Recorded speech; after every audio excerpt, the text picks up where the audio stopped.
मी नाराज नाही, नांदेडची जागा ही कोणाची असं काही ठरलं नव्हतं, रामदास पाटील सुमठाणकर यांची प्रतिक्रिया। नाही, मी तर पहिलं खुशीनं जाऊन फॉर्म उतरून घेऊन, आणि मी पहिला कृष्णाच्या प्रचारातला मी पहिला माणूस असेल, कारण माझा जितका संपर्क आहे किंबहुना हा तितका संपर्क काही जणांबरोबर माझा तितका मोठा संपर्क आहे। मी ताकदीने कृष्णाच्या पाठीमागे थांबणार आहे। नांदेड विधान परिषद जागेसाठी कृष्णा पाटील आष्टीकर मविया पुरस्कृत उमेदवार असणार, खासदार रवींद्र चव्हाण यांची माहिती। काँग्रेस उमेदवार रामदास पाटील सुमठाणकरांनी माघार घेतल्यानंतर निर्णय।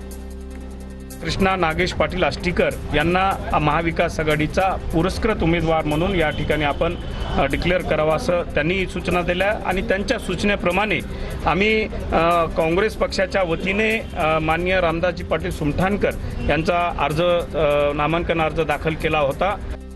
यवतमाळ विधान परिषद निवडणुकीमध्ये नोटा पर्यायासह मतदान घ्या, निवडणूक बिनविरोध झाल्यानं काँग्रेसने ही मागणी केली।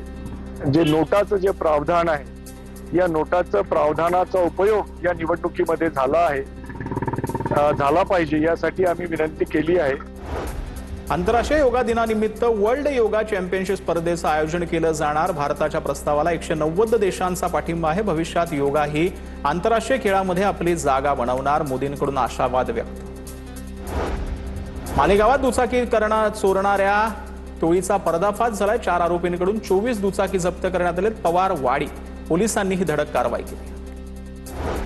नंदुरबारच्या सातपुड्यामध्ये आरोग्य सेवा सुधारण्यासाठी ड्रोनद्वारे औषध पुरवठा केला जाणार आहे। नंदुरबार जिल्हा प्रशासन आणि मुंबई IITच्या माध्यमातून ड्रोन तयार आहेत। धडगाव तालुक्यातील 18 किलोमीटरच्या परिसरात ड्रोनचा वापर होणार आहे। विलेपार्ले विमानतळ परिसरामध्ये शिवसेना पुरस्कृत एअरपोर्ट एव्हिएशन एम्प्लॉईज युनियनचे वर्किंग प्रेसिडेंट सरवर मोहम्मद यांच्या वाहनावर हल्ला झाला। हल्ल्याचं कारण अस्पष्ट आहे। विलेपार्ले पोलीस ठाण्यामध्ये या संदर्भात तक्रार करण्यात आली। जळगावमध्ये सापळा रचत MD ड्रग्सची तस्करी करणाऱ्या तिघांना अटक आहे। अजिंठा चौफुली आणि कृषी उत्पन्न बाजार समिती परिसरात छापा आहे। आरोपींना 4 दिवसांची पोलीस कोठडी देण्यात आली।